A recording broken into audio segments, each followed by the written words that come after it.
Ben's interest was in getting the story and getting it right and being fair and respectful of the people we were covering. And that really is the legacy. Well, he was a dynamic, charismatic guy, and he was a great editor. He was a great journalist, and everybody at the Post was both thrilled to work for him and privileged to work for him. I was actually hired by Ben Bradlee way back in the day, in the late 60s, and there was always a wonderful sense of possibility with Ben. He loved impact, and if you had a story or you published a story that got the town talking, he would come back and let you know that day. Ben hired me off the New York Times. I was working part-time. And he said, we're starting a new section and we want you to be a part of it. And I said, what's the name? And he said, Style. And I said, as opposed to Substance, and which made him laugh, of course. I've always known about Ben Bradlee. I knew about Watergate, but I didn't know the whole story. So, of course, my interest was piqued. And it wasn't until I heard his voice and started getting into his voice, because he recorded his book, that I absolutely fell in love with this guy. I mean, he's such a character, and he so comes to life with his voice, and I think in this film. So I was hooked very early on. He let you have your reign. He just said, you better be right, and get the facts right. But other than that, he sort of stayed away from the day-to-day writing. And if he liked the story, he let you know, and if he didn't, he also let you know. He supported us, and what we call it running room. He let us keep working. And when there were complaints from the Nixon campaign... Not to speak of from people in the newsroom as well. Yes, that's true. He was a shield. He was a shield who thought we shouldn't be on this story because we didn't have enough experience. He said, well, as long as they keep bringing in the information, they've got the experience. If they don't bring the information, then you guys can come in on the stories. Well, I worked closely with Sally Quinn. I think we did about a 6-hour interview under the lights, and then many, many, many hours and dinners together. And she trusted me. And that was the biggest thing for me, having Sally's trust. And then the rest of the family opened up, and then Ben's children from previous marriages everyone wanted to cooperate. I recognized my dad. The older I got, the more I learned who he was and what he did. I don't really, when I talk to people about it, I say my dad, or if they ask me, I say my dad was a journalist. But to me, my dad was always just my dad.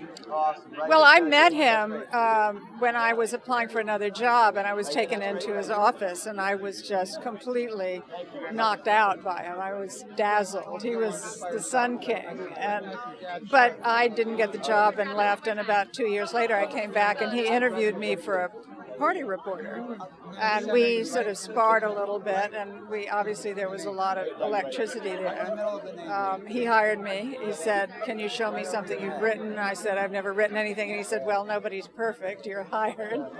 And so we worked together for 4 years, but then we went down to Miami for a convention, and we ended up sitting next to each other on the plane. And we both fell in love with each other on the plane, although it was right in the middle of Watergate, and so nothing happened for almost a year because he was being followed and his phones were being tapped and all of that. It was much too dangerous to try to get together. But then we did finally get together, obviously. My favorite who played him, of course, was in All the President's Men, was Jason Robards. And after the premiere, Ben asked me, what do you think? And I jokingly said, well, Robards makes a better editor, but you make a better actor. And he wasn't fond of that, but he was really so much Ben. And one day he came and said, here, I want you to help take a person around the newsroom. I don't have time. And out comes Lauren Bacall. Lauren Bacall. And she grabs my arm and parades around the newsroom with me explaining things. And I've always said that was a classic Ben Bradlee day because you had a sense that almost anything could happen. You can't be a citizen and not worry about the freedom of the press all the time, particularly now. But the press is, I think, basically in a sound position and doing strong. very good work. Yeah. And doing very good work on this presidency.